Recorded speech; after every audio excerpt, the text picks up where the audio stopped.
सब समय समय की बात है। कब समय आपको आगे लेकर के चला जाए और कब समय ऐसा आ जाए कि आपको खुद ही किनारे होना पड़ जाए। इस वक्त मैं कश्मीर के अंदर हूं और कश्मीर में दो चेहरों का बहुत जिक्र है। राहुल गांधी का जिक्र है और उसके साथ साथ जिक्र है नरेंद्र मोदी का। देश की राजनीति के अंदर ये दो बड़े चेहरे हैं और लिहाजा इस चुनाव के अंदर, कश्मीर के चुनाव में स्थानीय मुद्दों से ज्यादा राष्ट्रीय मुद्दे इस बार ज्यादा सुनाई दे रहे हैं। जैसे 370 है, जैसे कश्मीर की स्टेटहुड, पूर्ण राज्य के दर्जा दिए जाने की मांग है, बेरोजगारी है, महंगाई है, वो तमाम मुद्दे हैं। अब ऐसे में राहुल गांधी जो कल कश्मीर में पहुंचे, उन्होंने मोदी पर डायरेक्ट अटैक किया।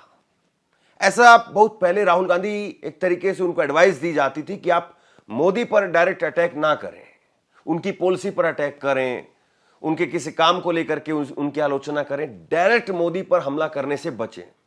लेकिन राहुल गांधी ने कश्मीर में खड़े होकर के कल बहुत कुछ कहा। और वहीं दूसरी तरफ नरेंद्र मोदी जो पूरा चुनाव अपने कंधे पर लेकर के चलते हैं, और वैसे भी जम्मू कश्मीर के अंदर भाजपा का कोई स्थानीय ऐसा बड़ा नेता नहीं है जो पूरे जम्मू कश्मीर के अंदर अपनी पहचान रखता हो। नरेंद्र मोदी भी नहीं है, भाजपा का कोई बड़ा नेता भी नहीं है, तो क्या जम्मू कश्मीर के चुनाव को पूरी तरीके से बीजेपी ने ऑटो पायलट मोड पर छोड़ दिया है और मोदी जी अपनी विदेश यात्रा के बहाने ही सही अपने आप को पूरी तरह से कट ऑफ कर चुके हैं। दो बड़ी बातें और हुई। मैं लगातार जम्मू कश्मीर में लोगों से मेल मुलाकात कर रहा हूं, यहां पर थोड़ा समझने की कोशिश कर रहा हूं लोगों से, कुछ नेताओं के इंटरव्यू किए हैं। कश्मीर के अंदर मैं पहली बार ऐसा देख रहा हूं, मैंने एक स्टेटमेंट देखा फारूक अब्दुल्ला का। फारूक अब्दुल्ला ने कहा कि राहुल गांधी कश्मीर आ रहे हैं, अच्छी बात है, उनको और आना चाहिए। राहुल गांधी की एक रैली कल हुई थी, एक रैली कल और होने वाली है। एक पहले चरण का चुनाव पहले कश्मीर में हो चुका है, दूसरे चुनाव के लिए वोटिंग कल होनी है। अब ऐसे में उमर अब्दुल्ला अगर ये कह रहे हैं राहुल गांधी के लिए कि राहुल गांधी साहब को और आना चाहिए, आगे बयान मैं आपको सुना रहा हूं, तो इसका मतलब क्या है? कल पुंछ के अंदर जब रैली थी राहुल गांधी की, तो पुंछ की रैली में फारूक अब्दुल्ला भी पहुंचे।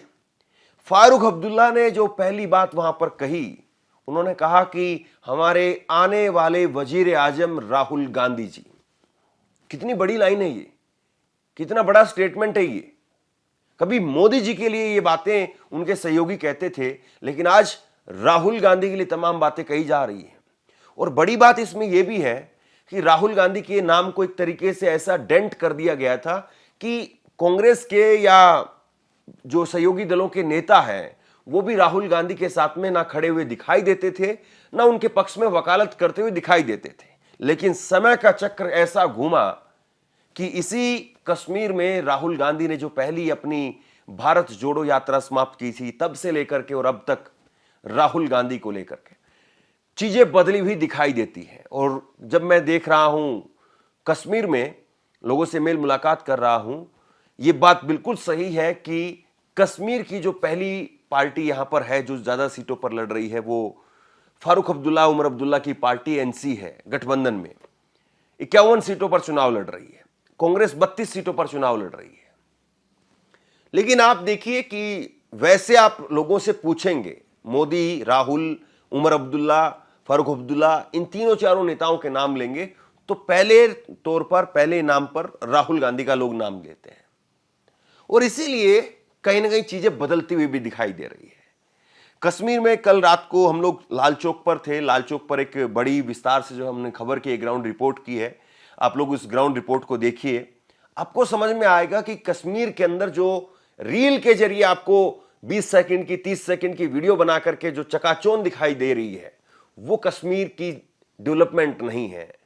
स्मार्ट सिटी के नाम पर केवल वहां का, उस इलाके का थोड़ा विकास किया गया है। और थोड़ा शब्द मैं इसलिए इस्तेमाल कर रहा हूं क्योंकि पहले वो इलाका ऐसा नहीं था कि कोई एकदम उजड़ा हुआ इलाका था, ऐसा नहीं है।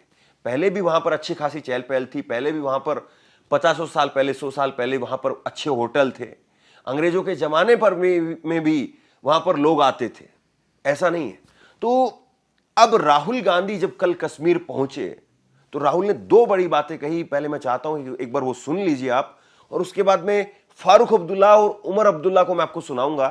फारूक अब्दुल्ला एक तरफ कह रहे हैं अगले वजीर आजम, और उमर अब्दुल्ला वो कह रहे हैं कि राहुल गांधी और आने चाहिए। राहुल ने कल कहा कि हमने मोदी को पूरी तरीके से तोड़ दिया है, और ये बात राहुल गांधी अब बार बार कह रहे हैं, उस बात को दोहरा रहे हैं ताकि जो बात मीडिया के जरिए ना पहुंचे, लेकिन जिस तरीके से उन्होंने यात्रा में अपने उसी भाषण को लोगों तक जा जा करके बताया, अब मेन टारगेट राहुल गांधी का ऐसा लग रहा है कि वो इस बात पर अंडरलाइन कर रहे हैं, इस बात को बोल्ड लेटर में वो लिखना चाह रहे हैं कि मोदी का जो एक वजूद था, या मोदी के नाम पर जिस तरीके से कश्मीर में ही सही या किसानों के नाम पर सही जो भी मोदी जी ने किया, 370 किया या किसान कानून लेकर के आए, लोगों ने उसको मान लिया। हालांकि किसान कानून का भी जबरदस्त विरोध हुआ और 370 का भी विरोध हुआ। राहुल गांधी कह रहे हैं कि हमने मोदी के वजूद को तोड़ दिया है, उनको साइकोलॉजिकल तोड़ दिया है। और आज जो भी विपक्ष करवाना चाहता है हम करवा देते हैं। वो कानून लाते हैं, हम उनके सामने खड़े हो जाते हैं, वो कानून पास नहीं करते हैं, नया कानून लाते हैं। तो जो कॉन्फिडेंस इनकी थी पहले, वो अब खत्म हो गई है। नरेंद्र मोदी जी को की जो साइकोलॉजी है उसको हमने तोड़ दिया है।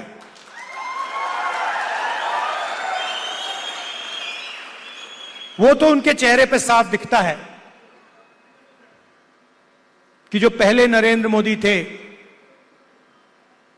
वो नहीं रहे। अब मैं आपको दिखाता हूं फारूक अब्दुल्ला को।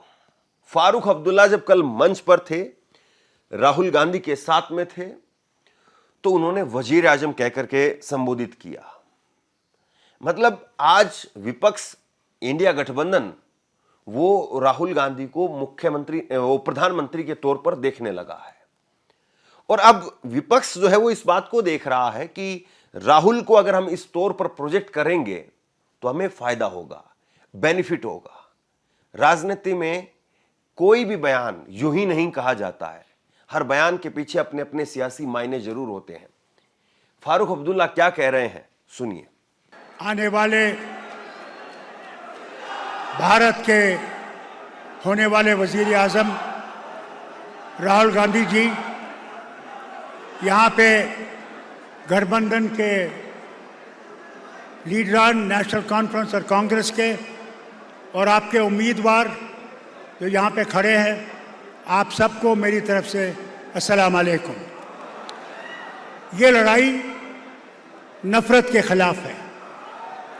उस नफरत के खिलाफ जो बीजेपी और आरएसएस फैला रही है, वो कोशिश कर रही है। पहले ने उनने कोशिश की कि मुसलमान और हिंदू में लड़ाई की जाए, हिंदू और सिख में लड़ाई की जाए, हिंदू और ईसाई में लड़ाई की जाए कि वो कुर्सी पे बैठ सके। उसमें वो फेल हो रहे हैं। न केवल फारूक अब्दुल्ला राहुल गांधी की प्रशंसा कर रहे हैं, बल्कि उमर अब्दुल्ला, फारूक अब्दुल्ला के बेटे, वो भी कह रहे हैं कि राहुल और आए, यहां पर 2-2, 3-3 बार फिर आए। आप सोचिए कि एक वक्त ऐसा था, एक समय ऐसा था जब कांग्रेस के नेता ये कहते थे कि राहुल की वजह से कांग्रेस को नुकसान हो रहा है, लेकिन आज राहुल ने अपने आप को 100 सीटों पर स्थापित किया कांग्रेस के अंदर, और उसके बाद में विपक्ष में भी अब राहुल इतने बड़े नेता के तौर पर अपने आप को जरूर स्थापित करने में कामयाब हो रहे हैं कि उनके सहयोगी दल अब कह रहे हैं कि राहुल और आए, अपने कांग्रेस के उम्मीदवारों को मजबूत करें, इंडिया गठबंधन के यहां पर जो साथी हैं उनको मजबूत करें। ये वक्त बदला है, दौर बदला है, और इसीलिए जो है ये बात आज सुनाई दे रही है। अच्छा है कि राहुल गांधी जी आ रहे हैं। उनको मुकाबला करना होगा जो मरकजी हुकूमत से इतने सारे लीडरान आए हैं। मोदी साहब ने 2 चक्कर लगाए हैं, अमित शाह साहब ने 2-3 चक्कर लगाए हैं, राजनाथ सिंह आते हुए थकते नहीं हैं। इसी तरह बीजेपी के और सीनियर लीडर यहाँ पे आके कैंपेन कर रहे हैं। तो अच्छी बात है कि राहुल गांधी साहब आ रहे हैं। मैं तो चाहूंगा कि वो 2-4 बार और चक्कर लगाएं और जहाँ जहाँ कांग्रेस जो है बीजेपी का मुकाबला कर रहे हैं जम्मू में, वहां पे अपने काडर को थोड़ा और हिम्मत दे। कश्मीर के चुनाव में नरेंद्र मोदी को खास तौर पर अपने 10 साल के काम को रखना चाहिए।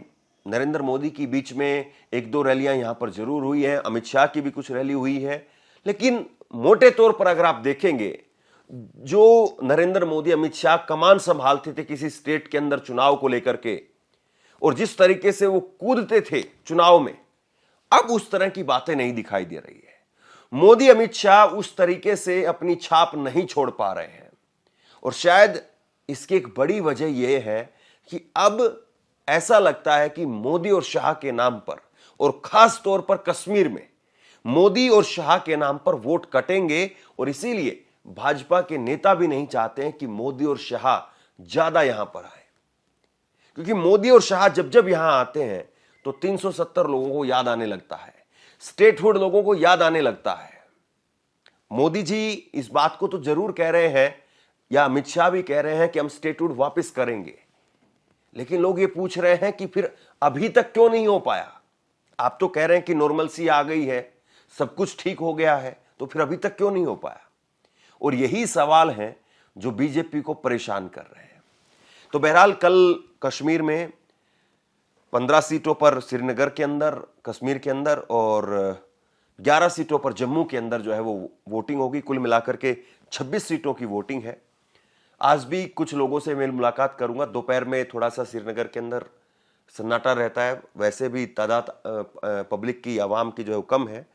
शाम को कुछ आपको डल झील के आसपास, डल लेक के आसपास जो है वो लोगों से मेल मुलाकात करके वहां की तस्वीरें दिखाऊंगा।